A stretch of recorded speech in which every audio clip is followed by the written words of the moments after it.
be permanent, eternal. Because there is, and all the global crooks know that so much amount of wealth is in this. They are not going to, they may wait for 10 years, 15 years, they will come. They will dig even underground from the sea and then. No, it's not a joke because the amount of involved is so large and photographs have come all over the world. It's not from Australian paper. I think you may be reading in paper in France and Germany with so much amount of technology protection. People do go and steal these paintings and I'm sure you would be, right? So they are not going to leave this. It's a huge amount of. So stock is not. Only one thing is everybody criticizes recently also when the governor told their government is also thinking of bringing measures to make people, because we don't produce any gold, we buy only. It was banned till 91 actually.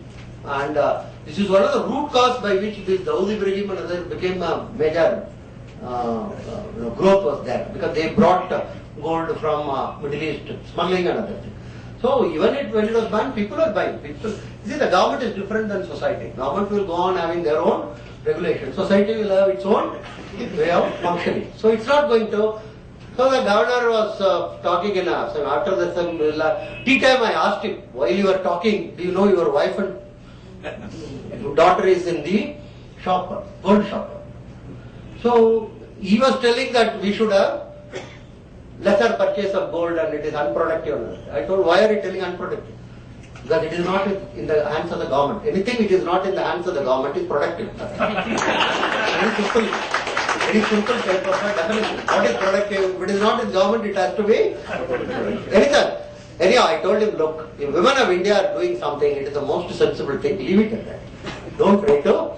So, what is the simple yardstick? Do women are doing something? Yes, then it is sensible. So leave it. They know what is good for their families, and so it is not going to come down, and the thing is going to. For the simple reason, for a long period of time, this asset you can easily pass it on to others. I remember my grandfather, he used to call all the ladies and give them before his death. He distributed. This bangle is yours, this chain is yours, and that's all. Nothing. There was no documentation, there was no, what one can call bond paper, there was nothing was there. The government non-involvement in bequeathing asset is a major attraction for gold. In the case of house, you have to go, shares means you have to have nominees, you have to, then if it has not been proper, then signature doesn't tally, you will say, then the demand fellow will say, sir, all your shares have died along with your spouse. Then the proof of death, that is another major. So there are two things, whom to do bribery, birth certificate to death certificate. You have to pay money. Fortunately, my birth certificate, others would have paid. In my death certificate, I don't have to pay. These are the two end spectrums you are not. Otherwise, there is a huge amount of gold. There is no such complication. Why I want to stress this point is, there is a huge amount of reserves available with us. Right. Now, is it of any use? Yes. Provided there is a crisis, provided there is credible leaders. I remember in 1962, I was in school that time. I remember, the leaders like Rajaji and Kamraj used to go around in jeep. Believe me, sir, actually it happened. Not only in Madras city, it happened in other towns like Erode or Coimbatore and other. Many ladies gave their bangles and chains. It was not even appreciated by the, for instance, my auntie gave, her husband was not very happy about it. She just, for the moment, she gave it. He was going in the jeep, and because the credibility of those people were relatively very high. Today, if they come in jeep, they run into the houses, holding their chains. I'm sure they are worried whether this will be taken away. Am I with you on that? That is because I was going to Bombay when cabinet minister from Bangalore was travelling. A huge amount of police forces were around him. There was a small girl, maybe first standard or second standard. She was standing with her mother. I was also standing because they were trying to give him pay. She told her mother in Kannada, which is not very difficult for you to call, Ashtu Dodda Kallar hoidare, big thief is going. Dodda Kallar means very big thief. Very threat. Because around him so many, 7, 8 police people. This girl thought he has to be her mother gave her a small, don't talk like this, because she was worried. That fellow will hear it.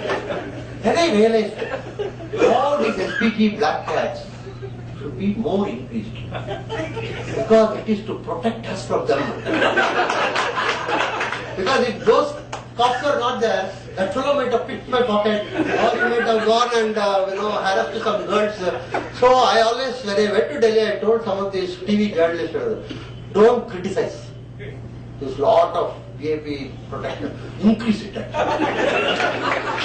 when he asked, I told it is to save us from.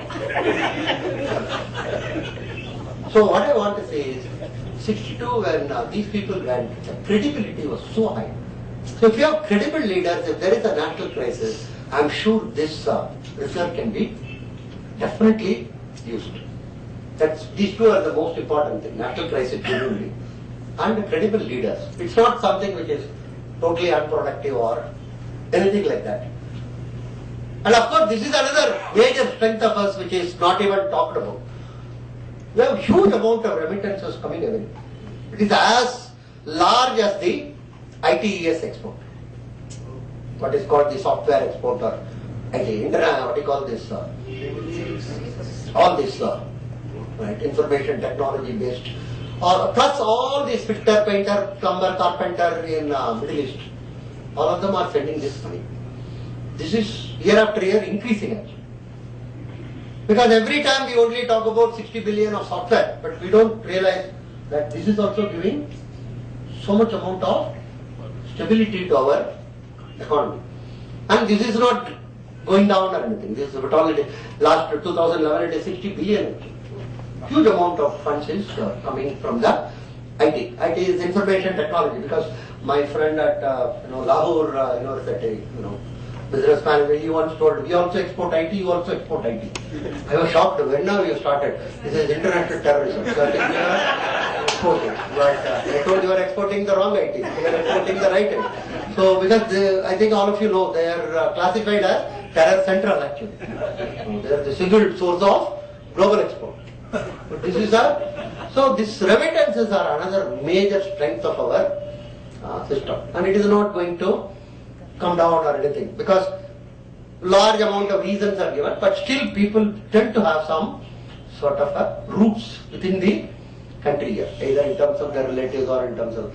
Second is the return in India is much more attractive, much better actually. You don't get anywhere anything around 12% or 11% or 10%, anywhere in Europe or anything.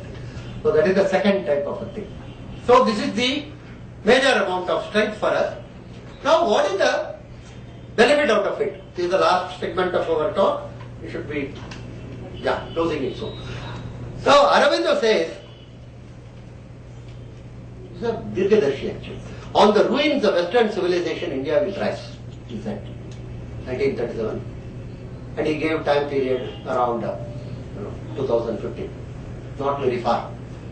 1897, Swami Vivekananda said the same thing. This will go away. This European dominance will go around this time. Now there are three conflicts which are emerging out of our. One is what is called within Abrahamic civilization, between what we were telling in terms of religion of love and religion of peace. So they are fighting within themselves. And each one is fighting among themselves. You'll be shocked to know religion of peace, on an average every day last 3 years, 140 people have been killed. Each day. By themselves. For which there is no protest in India. You protest, right? Because there is a process what is called homogenization, purity. They would like to, because within themselves each group doesn't recognize the other group. For instance, there is a huge group you might have heard about, Ahmadiyas. They are not recognized in Pakistan. You have to sign a declaration if you want to get a passport that you are not a Ahmadi. It's a very Abdul Salam, one of their recognized nuclear scientists. He was want to get some job in India. Anyhow, he went to Europe and he got a Nobel Prize actually. He belongs to this group. So they put up a cemetery. In that it is written, first Islamic Physics Nobel Prize winner. Right? Now the local corporation, lot of opposition to it and everything because he belongs to this group. Right? They removed that word Islam. So now the memorial says first Physics Nobel Prize winner, which is not true. There are hundreds of fellows who have got it. It's there, I'm not, the point is so much amount of animosity within. Right? So as an illustration. Second is between them and others, like other civilizations like Hindu, Buddhist. And third is what is the most important and what is forthcoming is modernism and Hindu and Buddhist civilization. And according to me, the third is the most challenging for the next 15 to 20 years, maybe 20 years. Not the first two. The reasons we will see. Third is most challenging because we are a heterogeneous society. We are not just heterogeneous by tolerance or anything, by acceptance. And being heterogeneous has got its own minus and plus points. Plus point is it's sustaining, it goes long period of time. Any biological, any neurological or any thing, if you check with them, they will say heterogeneous systems are not fast growing or anything, but it is sustaining over a longer period of time. But homogeneous systems are much more amenable for significant amount of research and growth. Your communism, your Nazism, fascism, all of them are homogenizing systems. So, are we able to handle? Now, ROP and ROL conflict is more or less going on for the last 20 years. ROL has lost Europe. Christianity is dead in Europe. Big churches are tourist attraction. If you get into a tourist bus in any city in Europe, first they will take you to a church. Not as a place of worship, but as a tourist. Stained glass architecture. And a huge church which can accommodate 1,000 people. Only some 15-20 people will be there. Old people. It's a massive crisis for them. So that's what they call the agnostic or secular Europe. It has completely lost. So the only alternative for them is to expand in Asia and Africa. They have to sustain the numbers. See, one important thing in any religion you have to remember, numbers are very important. Demography is very, very important. That's what Japanese, I'm part of a project called Project Aging by the King of Japan. I don't know why they put me there. Maybe I'm aging. Other than that I can't see. Anyhow, I always used to argue, they are declining. Every census, physically the number of Japanese are coming down. And they don't want to encourage migration. They don't want others to, because they genuinely feel, I can share it with you, in small meeting they say that we are a superior race. We don't want to be polluted. It's a huge crisis. When I visit Narita airport, I find 15 counters for immigration. Only 6 or 7 are. So which is, in our country, it's very common. If there are 10 counters, there are 2 or 3 only will be working. Others will be closed, lunch time. You are used to that. But there I was surprised, why are 15 and only? He was telling me, my colleague Nakama in that Ithotsubashi, sir, you don't have people to replace. Other when fellows are dead or retired. So they don't want migration. Their own youngsters are not interested in getting married. Population growth rate is less than 1. It's a huge crisis. I told them we will become soon in National Geography or Discovery Channel. Endangered species, Japanese, like passives for instance, right? So numbers are very important. It's not going to. So they have to expand in Asia or Africa. People were telling me conversion and that they have to do it. It is as part of their requirement. Sustenance. Second is outsourcing, in the sense huge amount of law, very big churches, who will maintain? Imagine, 100 acres of land. Anyone who has handled, large properties, you have to have plantations, you have to have how much continuous requirement is required for, and the unpaid you want to. You can't pay people. They have to believe in the God and serve. So that is the second. So what they have done is they have re-engineered itself in USA. They call themselves evangelical, music, dance, and to attract youngsters and other things. And Europe is a huge problem. I told you the migrants are mostly from religion of peace. It's very fascinating that they call themselves as religion of peace, right? And France, UK, Holland, everywhere there is in some places they have banned burqa, in some places they say you can't pray on the road, in some places they are telling that you cannot, use the public location for all type of tension is developing. ROL will lose out in Europe at least. For the simple reason, as it was very nicely put in the, in the case in US on 9/11 case. He told, one of the accused told, you want to live, but we want to die. Tell me, sir, who will live?